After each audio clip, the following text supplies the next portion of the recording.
Voltamos a estar consigo para mais um Bíblia Fala, neste início de semana. Nós vamos, a partir de hoje, de alguma forma, conversar com Pedro Esteves sobre uma outra temática. Já tínhamos dito isto no último programa da semana passada.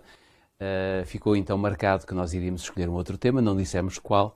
Escolhemos falar da terceira pessoa de Deus, do Espírito Santo. Ao longo de algumas semanas, para não dizer alguns meses, 2, 3 meses, iremos falar da terceira pessoa de Deus, o Espírito Santo. E será provavelmente muito agradável para si e para nós, obviamente, podermos recordar aquilo que o Espírito Santo fez, está a fazer e vai continuar a fazer por cada um de nós.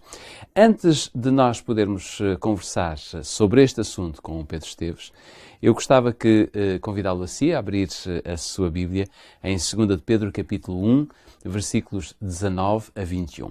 Capítulo 1 de 2 de Pedro, versículos 19 e 21, diz o seguinte: E temos ainda mais firme a palavra profética, a qual bem fazeis em estar atentos, como a uma candeia que alumia em lugar escuro, até que o dia amanheça e a estrela da alva surja em vossos corações.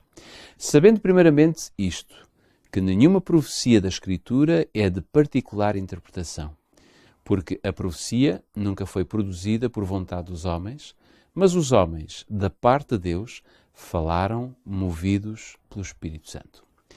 Pedro, obrigado mais uma vez por estares connosco. Hoje estamos num novo formato. Vamos dar também a possibilidade de todos os nossos ouvintes e todos aqueles que estão a ver-nos pelo Facebook poderem conhecer-nos também, não é só ouvir as nossas vozes. Mas vou colocar-te esta pergunta sobre esta nova temática. Podemos dizer que o Espírito Santo está, no fundo, na origem da própria mensagem que está inscrita na Bíblia? Sim, eu acho que, respondendo já diretamente, essa é uma afirmação que, segundo o que a Bíblia revela, nós podemos fazer claramente. É muito interessante podermos falar sobre o Espírito Santo no contexto de uma rubrica e de um programa a que nós chamamos a Bíblia Fala.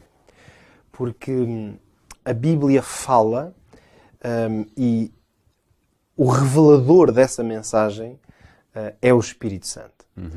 Eu talvez começasse por dizer o seguinte: nós, e teremos a oportunidade de falar mais em detalhes sobre isso ao longo das próximas semanas, mas é uma evidência da Escritura, da Bíblia, de que o Espírito Santo é Deus.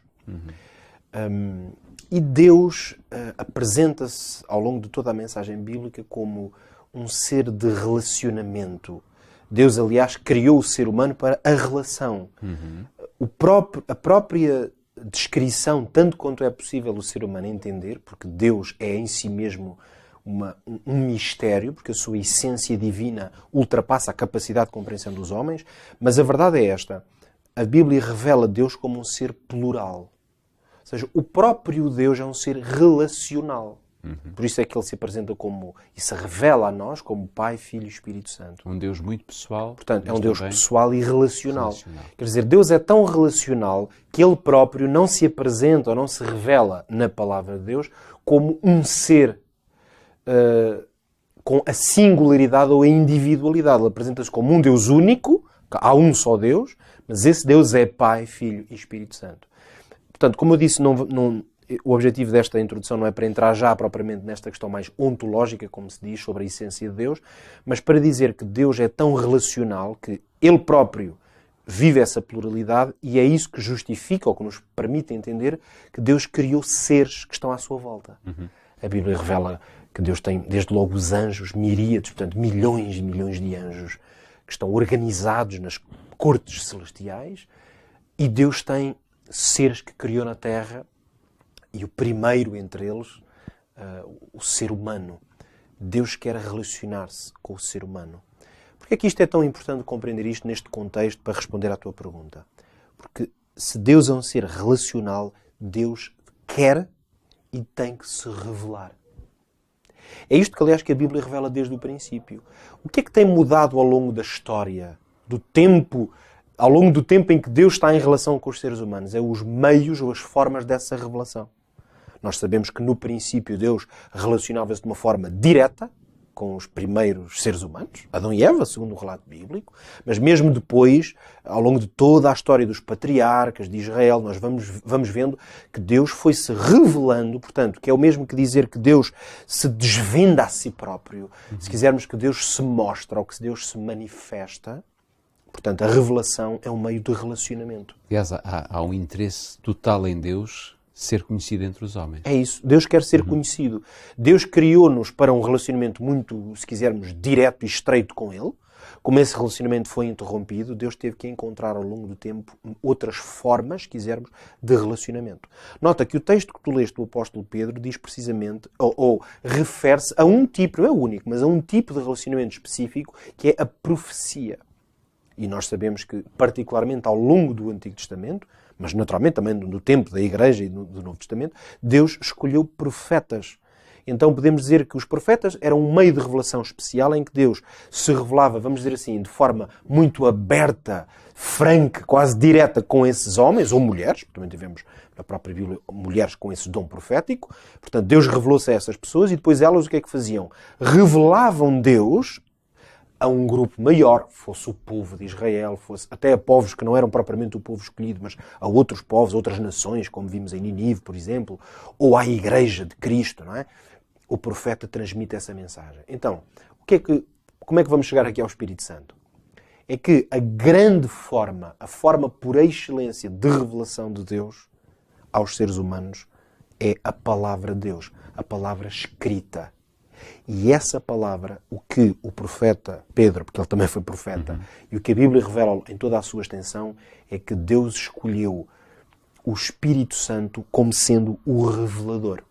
Então, fazendo aqui um pequeno resumo do que estamos a dizer, se Deus se quer revelar e está a tentar comunicar-se e revelar-se ao ser humano desde o princípio, Ele escolheu e tem usado diversas formas para fazer essa revelação, e a palavra de Deus, escrita e transmitida pelos apóstolos, pelos profetas, foi-lhes comunicada pelo Espírito Santo. É como se o Espírito Santo fosse uma espécie de anunciador desses tais mistérios divinos, o revelador, aquele que desvenda aquilo que não era conhecido. E essa revelação, de alguma forma, é algo que nós estamos, de alguma maneira, enormemente limitados, não é? Porque não conhecemos para além daquilo que vemos. Sim, não há dúvida. Portanto, essa limitação quase diríamos que é a realidade da condição humana. Estamos muito separados do nosso Criador. Há famosos textos da Bíblia que dizem, por exemplo, não é? O profeta Isaías, não é? Que diz que há um fosso enorme. É Deus que diz através do profeta, há um abismo que separa de vocês. Não é? Esse abismo são os vossos pecados. Precisamente esse abismo no relacionamento significa que é necessária uma ponte de comunicação. É, no fundo, é isso que nós chamamos revelação.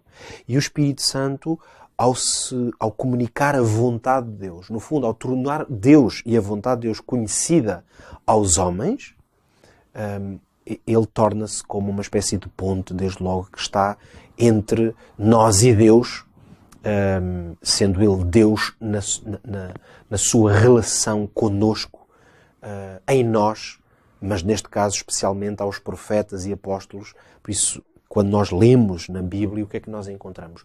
Uma revelação da parte de Deus. Sendo o Espírito Santo aquele que é a parte relacional neste momento de Deus para connosco. É essencialmente através do Espírito Santo que Deus se está a relacionar connosco, e foi seguramente através dele, como dizia o apóstolo Pedro, que os profetas entenderam, refletiram e receberam a revelação da parte de Deus. Obrigado, Pedro, por esta explicação, por esta conversa que tivemos em torno da terceira pessoa de Deus, o Espírito Santo.